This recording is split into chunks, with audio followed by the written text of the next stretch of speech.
Assalamualaikum warahmatullahi wabarakatuh. Kami akan mempresentasikan hasil dari tugas kami yang berjudul Startup Digital Usaha Percetakan Berbasis Website.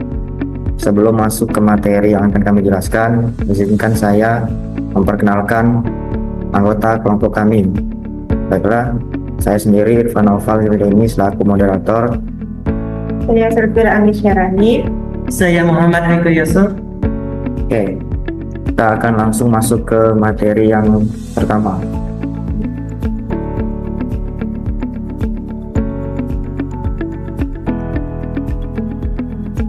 Nah, di sini ada profil startup di bisnis digital.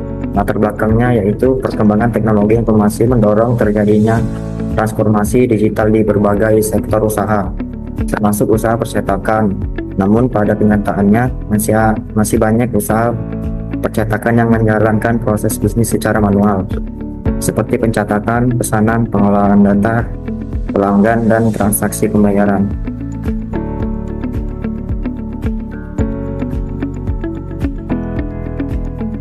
Selanjutnya ada profil startup bisnis digital. Tujuannya mengembangkan sistem pemesanan percetakan berbasis website yang mudah digunakan oleh pengguna, serta menerapkan prinsip tata kelola teknologi informasi untuk meningkatkan keamanan data dan pengendalian sistem. Selanjutnya ada produk jasa digital yang ditawarkan. Startup menyediakan layanan percetakan secara online seperti brosur, spanduk, banner, kartu nama, dan pelanggan dapat memilih produk, melakukan pemesanan dan pembayaran melalui website tanpa harus datang langsung ke tempat percetakan. Baiklah, untuk materi selanjutnya akan dijelaskan oleh Safira. Baik, saya akan menjelaskan kelanjutan dari rekan saya sebelumnya. Yang ketiga itu untuk struktur organisasi dan peran TI. Apa itu struktur organisasi dan peran TI? Untuk struktur organisasi startup terdiri dari yang pertama itu ada owner, pengambilan keputusan utama, admin sistem, tugasnya untuk mengelola website dan data. Yang ketiga itu ada operator produksi untuk pelaksanaan pencetakan. Yang keempat itu ada pelanggan, pengguna sistem. Yang terakhir itu ada struktur mendukung pengelolaan usaha skala startup. Selanjutnya itu ada peran TI dalam mendukung bisnis. Penjelasannya, teknologi informasi berperan sebagai yang pertama itu ada sarana pemesanan online, yang kedua itu media pengelolaan data terpusat, yang ketiga alat monitoring aktivitas usaha, yang keempat itu pendukung pengambilan keputusan melalui laporan dan dashboard.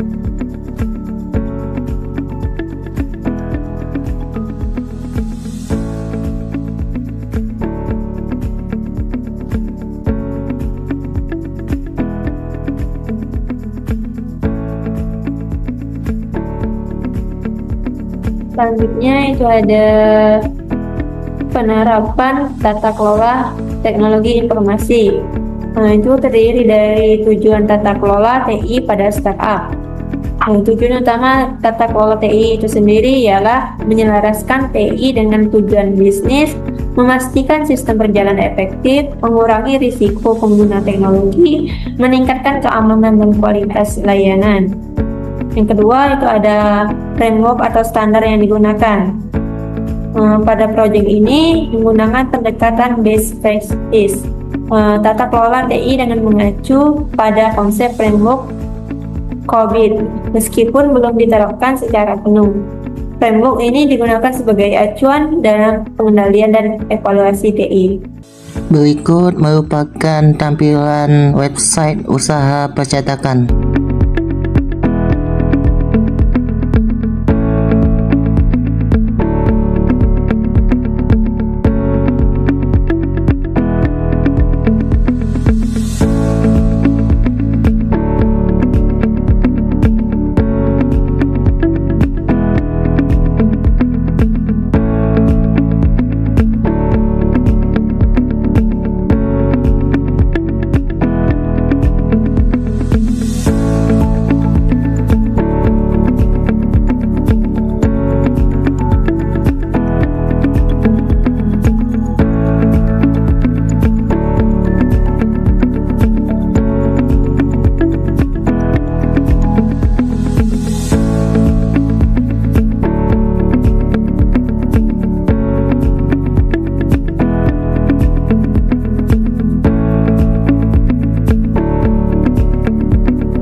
Baiklah, saya akan melanjutkan di sini, yaitu tentang analisis risiko dan pengendalian TI. Risiko utama itu ada beberapa macam, yaitu antara lain yang pertama kehilangan atau kerusakan data, yang kedua akses tidak sah, yang ketiga kesalahan transaksi, dan yang keempat sistem tidak terkontrol.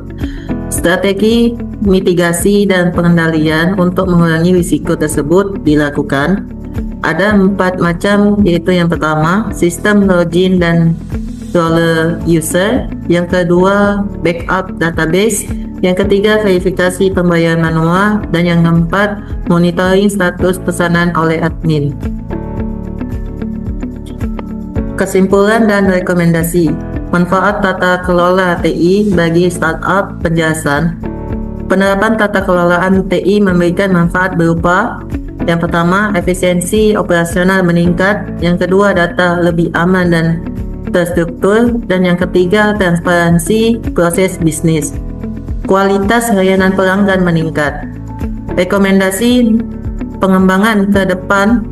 Penjelasannya, beberapa pengembangan yang disarankan yaitu integrasi payment gateway otomatis, pengembangan aplikasi mobile, pengujian keamanan lebih mendalam, penerapan framework COVID secara lebih lengkap.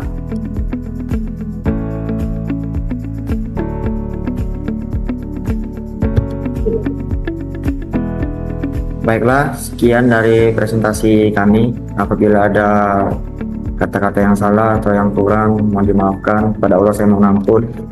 Wabillahi taufiq wal hidayah. Wassalamualaikum warahmatullahi wabarakatuh.